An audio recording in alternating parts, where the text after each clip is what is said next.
ഇന്ന് ഐതിഹാസികമായ കോഴിക്കോട് നഗരത്തിലാണ് നമ്മുടെ യാത്ര എത്തിച്ചേർന്നിട്ടുള്ളത്.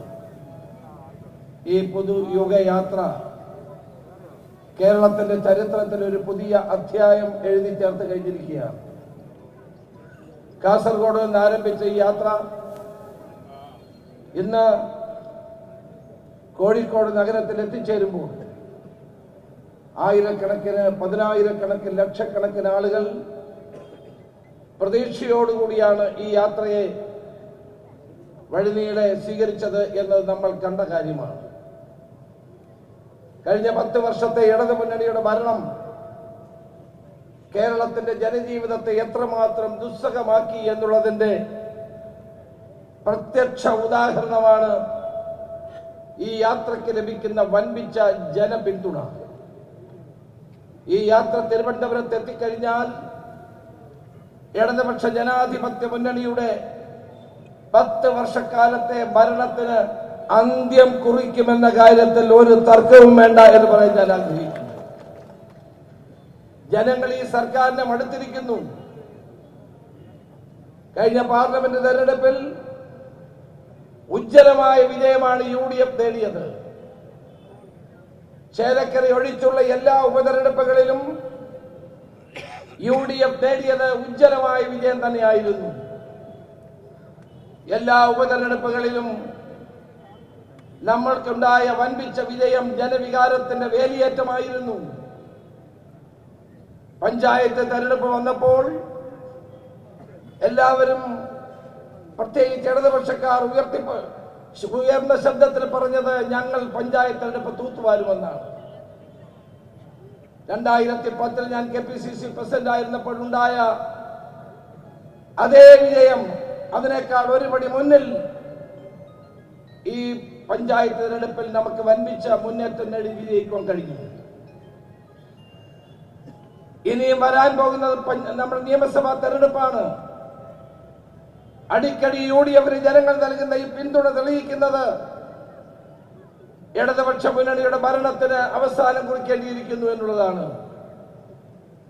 ഈ നിയമസഭാ തെരഞ്ഞെടുപ്പിലൂടെ ഒരു കാര്യം വ്യക്തമാക്കും: ഇന്ത്യയിലെ അവസാനത്തെ കമ്മ്യൂണിസ്റ്റ് മുഖ്യമന്ത്രിയായിരിക്കും പിണറായി വിജയൻ എന്ന് തെളിയിക്കാൻ പോകുന്ന ഒരു കാര്യമായിരിക്കും. നാട്ടിലെ ജനങ്ങളെ പരീക്ഷിക്കുന്ന ഒരു ഗവൺമെന്റ്, എല്ലാ രംഗത്തും പരാജയപ്പെട്ട ഒരു ഗവൺമെന്റ് ഇന്ന് ആ പരാജയം വെള്ളപൂശാനുള്ള ശ്രമം നടത്തിക്കൊണ്ടിരിക്കുന്നു. ട്രാൻസ്പോർട്ട് ബസ്സുകളിൽ കയറാൻ വയ്യ, പരസ്യമാണ്. ട്രാൻസ്പോർട്ട് ബസ്സുകളുടെ 2 ഭാഗത്തും പുറകിലും മുമ്പിലുമൊക്കെ പരസ്യം വെക്കുകയാണ്. എവിടുന്നാണ് ഈ പണം? എന്റെയും നിങ്ങളുടെയും നികുതി പണം കൊണ്ട് ഇടതുമുന്നണിയുടെ രാഷ്ട്രീയ പരസ്യങ്ങൾ KSRTCയിൽ എഴുതി വെക്കുന്നു. കോടിക്കണക്കിന് രൂപ കിഫ്ബിയിൽ നിന്ന് ചെലവഴിച്ചുകൊണ്ട് കേരളത്തിലെ പത്രമാധ്യമങ്ങളെ സ്വാധീനിക്കാൻ പരസ്യങ്ങൾ കൊടുത്തുകൊണ്ടിരിക്കുന്നു. മന്ത്രിമാരുടെ ഇന്റർവ്യൂ കൊടുത്ത് പത്രമാധ്യമങ്ങൾക്ക് പണം കൊടുക്കുന്നു. ജനാധിപത്യ കേരളത്തിൽ ഒരിക്കലും കാണാത്ത പെയ്ഡ് ന്യൂസ് ഇവിടെ അരങ്ങേറിക്കൊണ്ടിരിക്കുകയാണ്. എനിക്കത് പറയേണ്ടി വന്നതിൽ ഖേദമുണ്ട്. സർക്കാരിന്റെ പണം ഇടതുപക്ഷ മുന്നണിയുടെ പ്രചരണത്തിന് വേണ്ടി ഇന്ന് കേരളത്തിലെ പത്രമാധ്യമങ്ങൾക്ക് പരസ്യ രൂപേണ കൊടുത്തുകൊണ്ടിരിക്കുന്നു.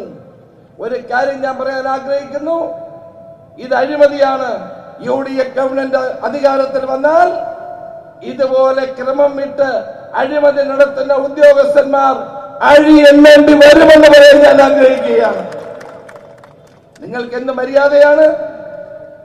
ഇടതു മുന്നണിയുടെ പരസ്യം കൊടുക്കാൻ സർക്കാരിലെ പണം ഉപയോഗിക്കുന്നു.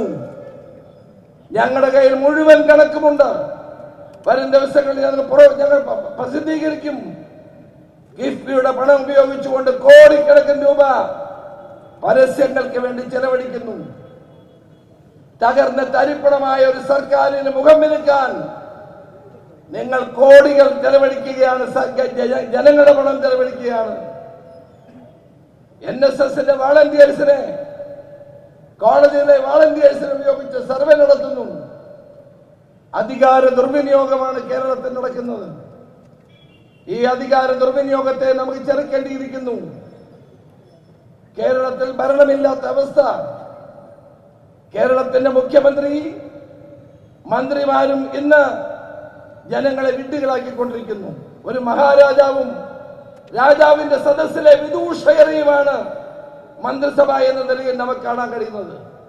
ശ്രീ കുഞ്ഞാലിക്കുട്ടി സാഹിബും MMSനും മോൻസ് ജോസഫും ഞാനും അടക്കം ഞങ്ങളൊക്കെ മന്ത്രിമാരായിരുന്നു. ക്യാബിനറ്റിൽ ചർച്ചകൾ ഉണ്ടാകുമായിരുന്നു. ഇന്ന് ക്യാബിനറ്റ് കൂടുന്നത് 5 മിനിറ്റാണ്, ക്യാബിനറ്റ് കൂടുന്ന 10 മിനിറ്റാണ്, ക്യാബിനറ്റ് കൂടുന്ന 15 മിനിറ്റാണ്. രാജാവ് പറഞ്ഞാൽ പിന്നെ എതിർവായില്ല.